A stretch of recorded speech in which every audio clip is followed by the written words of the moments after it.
से बिहार विधान परिषद चुनाव को लेकर बिहार में सियासी घमासान शुरू हो चुका है। सीटों के बंटवारे और उम्मीदवारों के चयन को लेकर लगातार बैठकों का दौर जारी है और तमाम नेता सीट के लिए जोर आजमाइश कर रहे हैं। ऐसे में कई लोगों के नाम सामने आ रहे हैं, लेकिन किसकी लॉटरी खुलेगी ये अभी कहना बहुत मुश्किल है।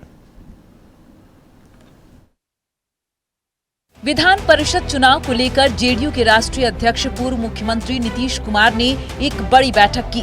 माना जा रहा है कि इस बैठक में उम्मीदवारों की लिस्ट पर चर्चा हुई। नीतीश कुमार के आवास पर बैठक खत्म होने के बाद संजय झा ने अपने आवास पर बैठक बुलाई, जिसमें ललन सिंह और उप मुख्यमंत्री विजय चौधरी मौजूद रहे। इस बैठक में चुनावी रणनीति पर चर्चा की गयी। जेडीयू के वरिष्ठ नेता और मंत्री श्रवण कुमार ने दावा किया कि हम लोग सभी सीटें जीतेंगे और महागठबंधन इस रेस में कहीं है ही नहीं। बिहार विधान परिषद के लिए 9 सीटों पर चुनाव और 1 सीट पर उपचुनाव होना है। एनडीए का कुनबा मजबूती से चुनाव लड़ेगा। गठबंधन में किन पार्टी को कितनी सीटें मिलेगी, यह गठबंधन के वरिष्ठ नेता मिल बैठकर तय करेंगे।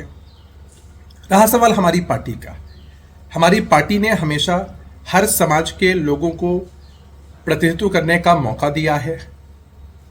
किनको यह चुनाव लड़ना है, पार्टी किनको अपना सशक्त उम्मीदवार बनाएगी, पार्टी के वरिष्ठ नेता मिल बैठकर तय कर लेंगे।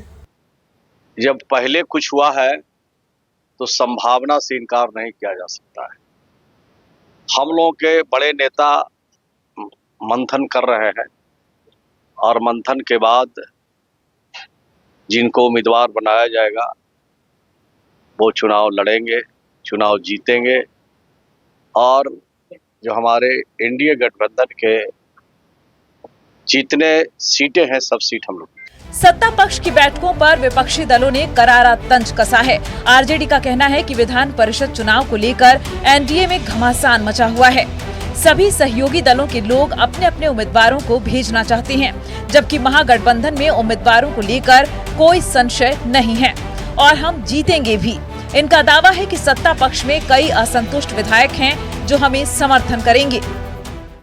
देखिए, भारतीय जनता पार्टी और एनडीए परिवारवादियों के जमावड़े की राजनीति का कहीं न कहीं एक आकार लेने जा रहा है और इस बार विधान परिषद के चुनाव में नीतीश कुमार जी के सुपुत्र निशांत,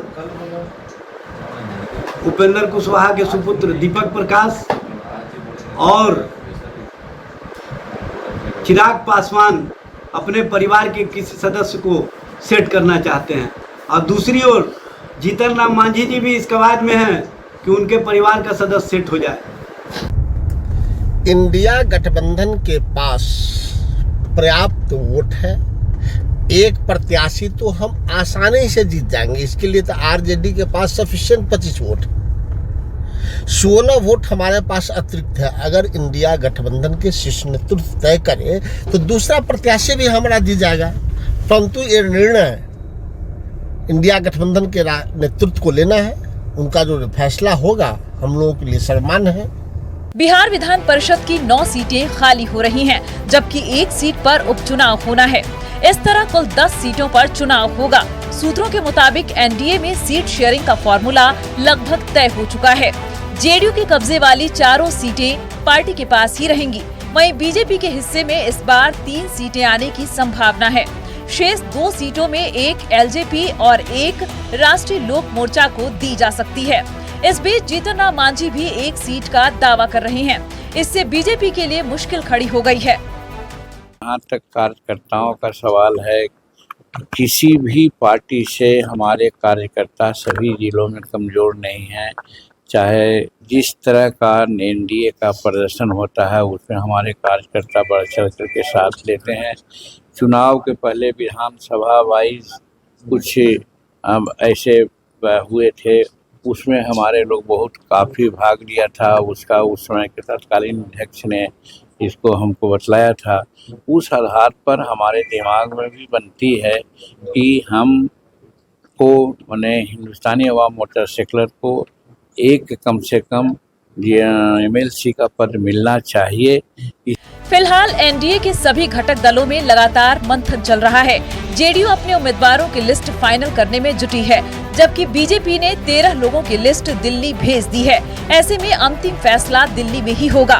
उम्मीद है कि जून के पहले हफ्ते तक सभी उम्मीदवारों के नामों की घोषणा हो जाएगी। संगठन के लोगों को लेकर इस बार नीतीश कुमार का स्पष्ट निर्देश है कि संगठन से जुड़े जो लोग हैं उनको इस बार बिहार विधान परिषद में जगह दी जाए। हालांकि एक नाम को लेकर जनता दल में जमकर घमासान चल रहा है, वो हर्षवर्धन सिंह का नाम है। फिलहाल देखना है कि आखिर क्या हो पाता है, लेकिन इतना जरूर है इस पूरे मामले में जिस तरह बैठकों का दौर चल रहा है और मांझी के डिमांड और चिराग पासवान के डिमांड ने कहने के बीजेपी की मुश्किलें बढ़ा दी हैं, जबकि जदयू अपने उम्मीदवारों को सेट करने में लगा है। सहयोगी मुकेश के साथ मरगूब आलम, नक्षत्र न्यूज, पटना। स्टेटेड है हमारे मरगूब आलम, सीधे उनका रुख करते हैं और उनसे जानने समझते हैं कि बिहार की सियासत में विधान परिषद चुनाव को लेकर क्या कुछ चल रहा है। मरगूब, क्या कुछ चल रहा है इस चुनाव को लेकर, क्योंकि एक तरफ जीतन राम मांझी ने जो डिमांड की है उससे एनडीए में कहीं ना कहीं प्रेशर पॉलिटिक्स की शुरुआत हो गई है, दूसरी तरफ बैठकों का दौर जारी है। क्या चल रहा है दोनों तरफ की अगर बात करें तो? दोनों तरफ से मेरा मुराद है एनडीए और इंडी गठबंधन।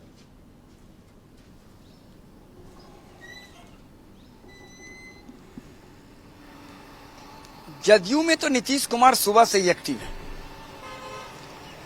पहुंच गए संजय झा के आवास, मैं वहीं मौजूद था, हमने वॉक थ्रू चलाया। उस ऑडियो का आप सुनिए, वीडियो को सुनिए। आप 10:30 बजे मेरे आवास पर आइए, हमको आपसे बैठक करनी है, ये निर्देश था। वो वीडियो हमारे पास है। और संजय झा 10:30 बजे नीतीश कुमार के आवास पहुंच गए। 1.5 घंटे बैठक चली। वहां से निकल के संजय झा अपने आवास पहुंचे। वहां पहुंच गए ललन सिंह, उसके बाद पहुंचे विजय चौधरी। तीनों की मुलाकात हुई। अब बैठक हुई लगभग 1.5 घंटे। उसके बाद निकल गए। किसी नेता ने कुछ नहीं कहा। अब 2-3 महत्वपूर्ण पेंच हम आपको बता देते हैं। जदयू में है कि एक निशांत का नाम, वो फैसला नीतीश कुमार को करना इस बार भी, कि निशांत जाएंगे या निशांत विधायक का चुनाव लड़ेंगे। ठीक है, तो निशांत का नाम लगभग फाइनल। दूसरा, एक हर्षवर्धन सिंह के नाम पर विवाद नहीं है, सहमति बनाने की कोशिश हो रही है। हर्षवर्धन सिंह बहुत क्लोज है नीतीश कुमार के, ललन सिंह के, उन पर सहमति बनाने की कोशिश हो रही है। फिलहाल अभी तक हमारे पास जानकारी है वो सहमति की कोशिश अभी तक नहीं हो पाई। एक और तीसरा जो व्यक्ति होगा वो एक सामान्य कार्यकर्ता होगा जो पार्टी से जुड़ा हुआ है, नीतीश कुमार से जुड़ा हुआ है, वो जाएगा। और चौथा जो व्यक्ति होगा वो व्यक्ति कोई पार्टी का वरिष्ठ नेता होगा, पूर्व सांसद हो सकता है, पूर्व विधायक हो सकता है। यह फॉर्मूला जेडीयू का है। ठीक है। बीजेपी ने अपने 12 लोगों के नाम भेज दिए। उनमें सभी आधा से ज्यादा संगठन से जुड़े हुए हैं, जिनमें अनामिका पासवान है, लीलावती झा है, प्रेम रंजन पटेल हैं, राकेश सिन्हा है। लेकिन पेंच यहां यह है कि मांझी ने कहा हमें चाहिए, राज्यसभा नहीं मिला, हमने बर्दाश्त कर लिया, हम अभी दिल्ली में बातचीत करेंगे बीजेपी के नेताओं से।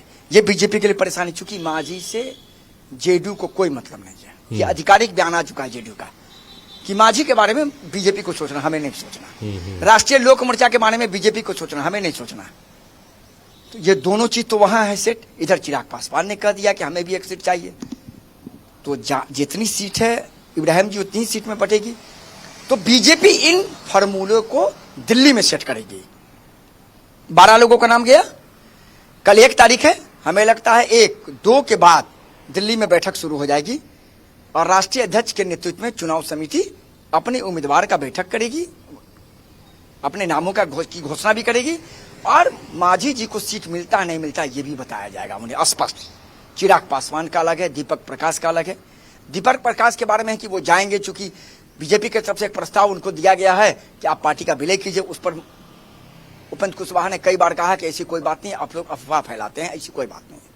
वो मामला वहां चले। तो जेडीयू अपने उम्मीदवार सेट करने में लगी है, बीजेपी मांझी या चिराग पासवान को सेट करने में लगी है और दीपक प्रकाश को सेट करने में लगी है और अपने उम्मीदवार को चुने। लेकिन महागठबंधन ने 2 सीटों पर दावा कर दिया। कांग्रेस ने कहा है कि हम अपने बड़े नेताओं से हम अपील कर रहे हैं कि एक और सीट लीजिए, क्योंकि 1 सीट तो कंफर्म है, राजा जीत जाएगी, उनके पास सफिशिएंट है 25, और जो 16 लोग बचेंगे उन 16 लोगों में हमें असंतुष्टों का हो सकता है, हमें समर्थन मिल जाएगा। यानी ख्वाब देखने वाली बात है कांग्रेस की। लेकिन सवाल है कि यहां महागठबंधन के विधायक ही नहीं टूट जाए। राज्यसभा में टूट गए, एडी सिंघाड़ा व चुनाव हार गए। तो कांग्रेस को ये नहीं दिखाई दे रहा, कांग्रेस अपनी सीट पर दिखाई दे रहा है, हमारा एक उम्मीदवार चले जाए। बस आपके पास 16 है, कहां से जा पाएगा? जाने का मतलब है कि जेडीयू बीजेपी टूटेगी तभी जा पाएगा। इस परिस्थिति में तो टूटना मुश्किल है, सवाल ही पैदा नहीं होता है। बीजेपी इतनी मजबूत है, सरकार में है, कौन विधायक चाहेगा हम टूट करके जाएं, सरकार का खतरा मोल ले।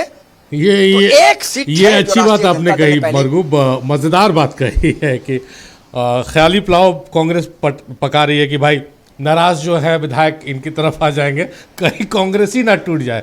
ये कांग्रेस के टूटने का 2014 के बाद से जो सिलसिला शुरू हुआ है आज तक नहीं रुक रहा। खैर बहरहाल माफ कीजिएगा, सवाल आपसे ये है मरगूब कि आप जो कह रहे हैं कि चिराग पासवान और मांझी को हाथ खड़ा कर लिया जेडीयू ने कि भैया हम कुछ नहीं जानते, बीजेपी समझेगी आपके मसले को, तो क्या बीजेपी जो सीट पे दावेदारी करी, 12 सीटों पर नाम चला गया उसका, अपनी सीटों से काट कर मांझी साहब को और चिराग जी को संतुष्ट करेगी? क्योंकि जेडीयू का तो क्लियर स्टैंड।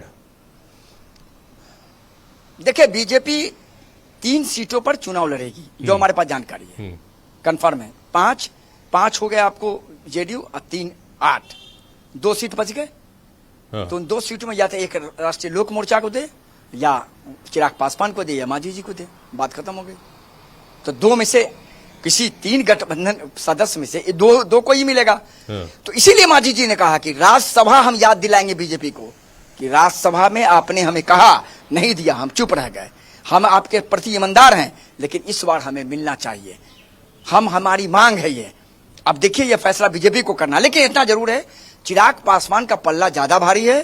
चिराग पासवान के पास 19 विधायक हैं, और चिराग पासवान का पल्ला, इसीलिए मैं आपको बता रहा हूं कि कोई 3 घटक दल में 2 ही घटक दल को बीजेपी संतुष्ट कर पाएगी। यह फैसला राष्ट्रीय अध्यक्ष को लेना है, अमित शाह जी को लेना है, देश के प्रधानमंत्री को लेना है, और यह फैसला दिल्ली में ही होगा, पटना में यह फैसला नहीं होगा। और दिल्ली में बातचीत भी शुरू हो गई है। 2 तारीख के बाद हमें लग रहा है बिहार के बड़े नेता दिल्ली शिफ्ट होंगे, और 2 दिन में हमें लग रहा है कि यह फैसला हो जाएगा। चलिए, बिहार के जो नेता वही दिल्ली शिफ्ट नहीं होंगे मरगूब, बिहार की सियासत भी दिल्ली शिफ्ट हो गई है। और दिल्ली से तय होगा कि मांझी जी को कितना मनाया जाता है, चिराग को कितना मनाया जाता है, या कुशवाहा साहब कितना मानते हैं। चलिए, बहुत शुक्रिया मरगूब, तमाम बातचीत, तमाम जानकारियों के लिए आपका।